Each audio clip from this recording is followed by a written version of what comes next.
Definitely not a contender for collar of the year. Aside from some minor grievances, I think it's safe to say that most people have been pretty happy with the Predator 20 generation, what I have dubbed the true return of the Predator. The top end models are great. What about the takedowns? Well, I have for you today the $80 option in the new Predator lineup, the Predator 20.3, which, as you can see, bears almost no resemblance to the top end models aside from the stripes. But does it feel similar?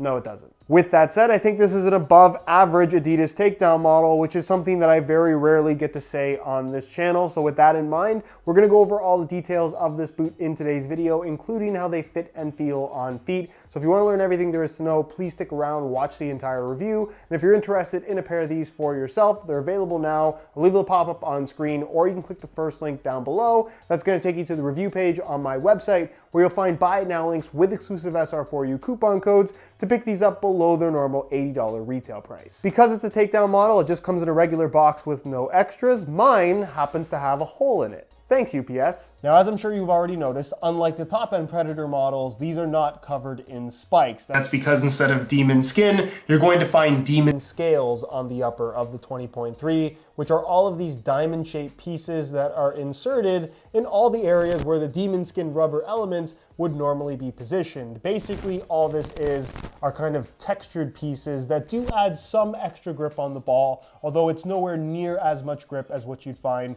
from the rubber elements on the top end models. As far as the base upper is concerned, it is a textile based material, basically a mesh. You can see the pattern of it very clearly, a polyurethane layer on top, and then again the demon scale on top of that. What I think is a huge improvement over past $80 takedown models from the brand is the way that they created a one-piece upper using much cheaper materials, where you have, of course, that textile based synthetic that flows seamlessly into the collar area, which does flow into where the tongue would normally be across the top of the foot. You of course have a lacing system, which works very effectively in terms of holding your foot in place, which you need because the heel does have that kind of classic Adidas takedown model shallow fit. We'll get into that in just a second, but the material they've used through the middle as well as in the collar area, while it might look a little bit cheap, it feels very, very soft, and honestly, I would say pretty premium on feet. It looks crappy, but it feels, I don't want to say great, but it doesn't bother me. At the end of the day, this collar does absolutely nothing. It exists purely for the sake of looks, although it is a little bit weird that they added this kind of extra thick border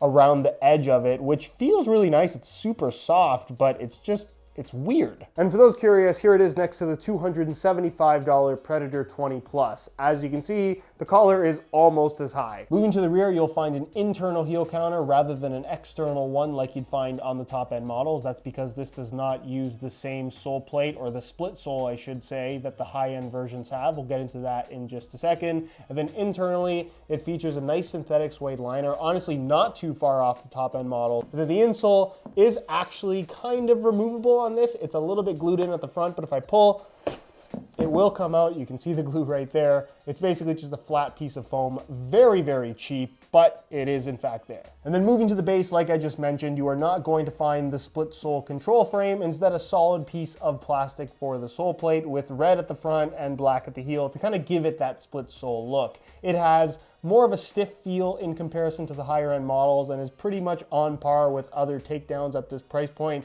that Adidas has put out in the past. Kind of a little bit awkwardly stiff, but honestly not too bad. And as far as the stud pattern is concerned, you do get the new Predator 20 layout, which is the same general placing of the studs that we see across the entire Adidas brand, but they have modified the studs ever so slightly, where they're a little bit more bladed, a little bit more narrow in profile, and I would just say a touch more aggressive over the previous generation of Predator. In terms of weight, the Pred 20.3 isn't super light, which isn't super surprising. In a size 9.5 US, the boots weigh in at 9.6 ounces, the equivalent of 272 grams, which is roughly about 0.8 ounces more than the top end models that are going to be right around 250 grams. Is it a noticeable amount of weight? Yes. Do the boots feel light? No. Is that expected? Yes. Am I going to continue to ask myself questions? No. So as you can see, I have swapped out the stock black laces, which are overly chunky for some reason, not exactly sure why, for some red reflective SR4U replacement laces. A lot of you guys asked why I didn't put red laces in my 20.1 review.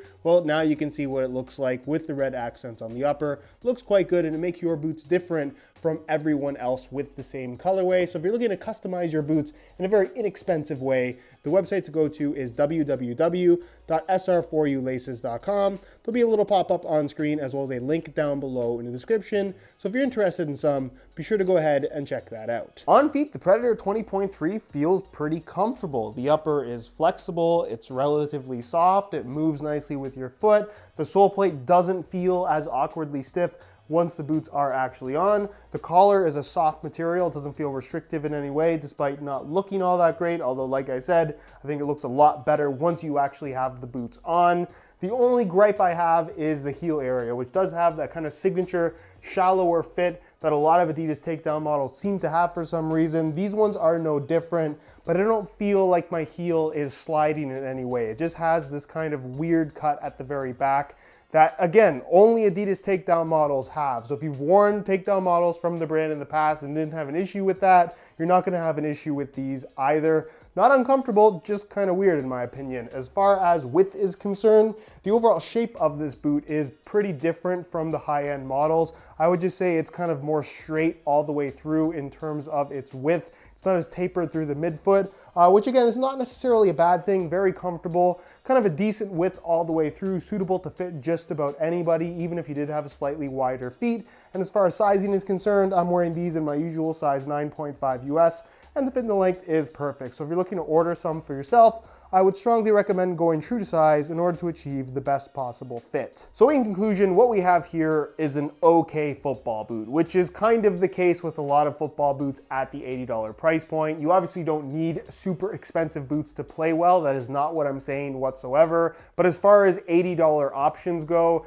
this one is kind of middle of the road. It's not exceptional. It's not terrible. If you like the look of it and you're a fan of the Predator line, I think you'll be happy with them if this fits within your budget. Although I must say this collar is super ugly. Anyways guys, that's it for my review. Hopefully you enjoyed the video. If you did, be sure to support it with a like. Again, if you're interested in some of these for yourself, you can click the first link down below. That's going to take you to the review page on my website where you'll find buy it now links with exclusive SR4U coupon codes to pick these up below their normal $80 retail price. If you have any questions, as always, leave them down below in the comment section and I'll do my best to get an answer out to you as soon as I possibly can. If you aren't subscribed already, make sure you hit that subscribe button along with the little bell notification so you get notified when the next new video goes live. You can find all my social media information linked down below in the description as well. And other than that, guys, thank you so much for watching and we'll see you in the next one.